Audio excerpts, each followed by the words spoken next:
নমস্কার বন্ধুরা, সবাই কেমন আছেন? আশা করি সবাই খুব ভালো আছেন আর আমিও খুব ভালো আছি। চলে এলাম একটি নতুন ভিডিও নিয়ে।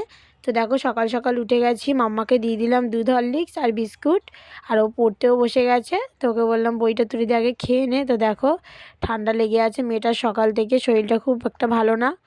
তো তারপরে দেখো যেটি চলে এলো চা নিয়ে, গরম গরম চা আর রুটি, আর আমি তারপরে বিস্কিট নিয়ে এসেছিলাম। তো চা রুটি বিস্কিট একটু খেয়ে নিলাম, নিয়ে তারপরে রান্না বসাবো। তো আগের দিনের সেই মাছের মাথাগুলো নিয়ে এসেছিলো, ওগুলোই কিছুটা ছিল ফ্রিজে। তো ভাবলাম ওটাই আজকে একটু আলু বেগুন দিয়ে তরকারি করে নিই। আগের দিন কুমড়ো দিয়েছিলাম, আজকে আর কুমড়ো দেবো না, শুধু আলু বেগুন দিয়েই তরকারি করলাম আর একটু ডাল করব। তারপর দেখি বর একটু বকফুল নিয়ে এসে হাজির হয়েছে, তো ওই জন্য বকফুলগুলোর একটু বড়া করব। ব্যাস এইটুকুই আজকে রান্না করব। এই যে বকফুলগুলো দেখো নিয়ে এসছে, বেশি আনেনি, 4-5-6টা আছে, ওটাই আজকের বকফুলের বড়া করব।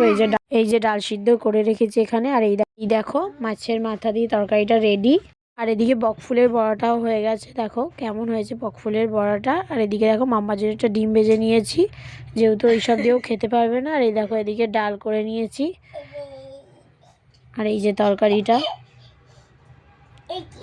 আর এই যে ভাত। ব্যাস আজকে এইটুকুই রান্না করেছি। এই যে মাম্মাকে খেতে দিয়ে দিলাম ডিম ভাজা দিয়ে। এই দেখো স্নান টান করে বাবার জামা পরে বসে রয়েছে, বাবার একটা গেঞ্জি পরে। আর এদিকে দেখো বরকেও খেতে দিয়ে দিয়েছি। দেখো তারপরে খাওয়া দাওয়া নিয়ে একটু দুপুরবেলা শুয়েছি, তখন দেখছি আবার আমার মেয়ের জ্বর এসছে। তো ওই জন্য আর পড়তে পাঠালাম না, ওকে নিয়ে যাচ্ছি কাজের ওখানেই, শরীরটা ভালো না। আর এদিকে বাবাও কাজে বেরিয়ে গেল।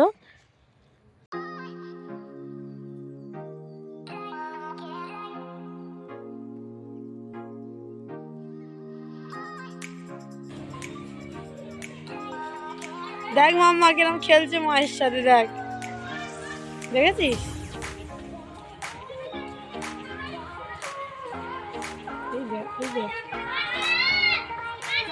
চলুন আজকের ভিডিওটা এখানেই শেষ করলাম। সবাই ভালো থাকবেন, সুস্থ থাকবেন, আর আমার চ্যানেলটি প্লিজ সাবস্ক্রাইব করে দেবেন। টাটা সবাইকে।